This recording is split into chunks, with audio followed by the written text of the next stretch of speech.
High বন্ধুরা, good morning সবাইকে। আজকে আমি সকাল সকাল সেলাই মেশিনে বসে পড়েছি, কারণ আজকের ওয়েদারটা একটু ভালো আছে, ঠান্ডা ঠান্ডা, খুব ভালো।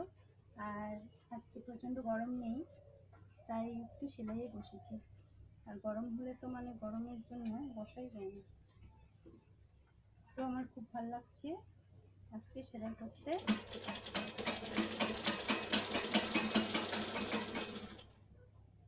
তোমরা যারা সেলাই করো তাদের বলছি, তোমাদের সেলাই করতে কার কার ভালো লাগে?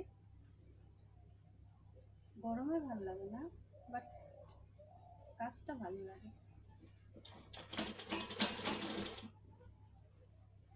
হুম।